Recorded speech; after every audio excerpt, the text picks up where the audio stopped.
ئەمن ئەگەر دەوڵەمەند و خێرخواز بم پارە تەسلیمی جێیەکی ناکەم کە نەزانم دەدرێتە کەسی مستحق یاننا. زۆر باشە. شێوازی کارکردنی ئەم بەشە لە ڕووی کارگێڕی و لە ڕووی مرۆڤایەتیەوە چۆنە مامۆستا؟ طبعاً وەکو سەرکەوتنی هەر بەشێک سەرکەوتنی هەر مؤسسەیەک دەبی بە سیستەم بیتن. ئەمە جارێ خاڵی یەکەم لە ڕووی وەرگرتنی پارە، چکە پارە بابەتێکی زۆر حساسە لە مجتەمع، دەبی ئەو پەڕی شەفاف بی. شەفاف یعنی چێ؟ ڕوون و ئاشکرا بتن. ئەو کەسێک کە پارەکەی دەینی ئەمە وەسڵ قەبزمان هەیە، وەسڵەکە 3 نوسخەیە.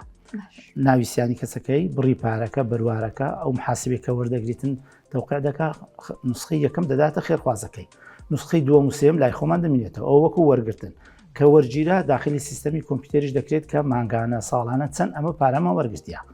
خاڵی دووەم سەرفکردنی ئەو پارەیە. سەرفکردن زۆر مهمەکە.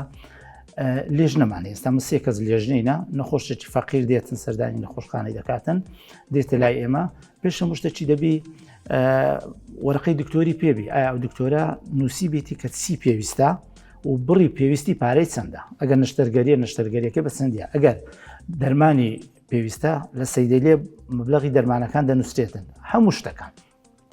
ئەمە ئەو لێژنەیە فۆرمەکی زانیاریمان هەیە. ئەو نەخۆشەکە دادەنیشیان کە سوکاری نەخۆشەکەی ئەو پرسیارانەی بەوردی لێ دەکەین. پرسیارەکان تایبەتمەندن کە تێی بگەین ئایا ئەو کەسە بەڕاستی فەقیرە و ڕێژەی فەقیریەکەی چەندە. چکە هەموو کەس وەکو یەک کەم دەرامەت نیە، هەیە وەسەتە، هەیە زۆر خراپە، هەیە وەزعی باشە. جا لەو فۆرمەی ئەمە ئەو زانیارانە وەردەگرین و دوایی لێژنەکەی مە تاوتوی ئەو زانیارانە دەکا. یەکسەر وەڵامی نەخۆشەکەی نادەینەوە، زۆربەی وەڵامەکان ڕۆژی پاشتر دەدەینەوە.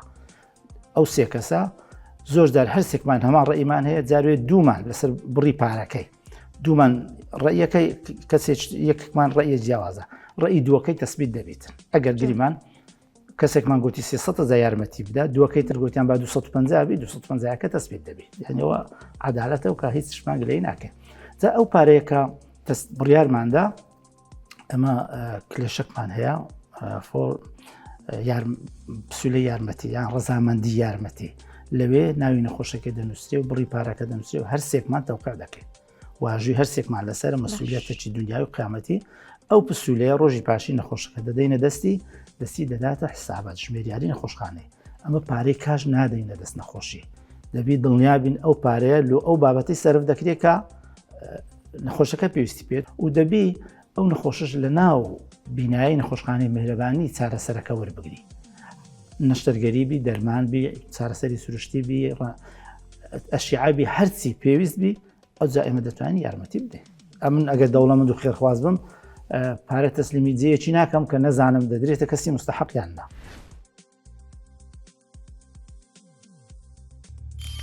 میهرەبانی، دڵسۆزی و لێزانی.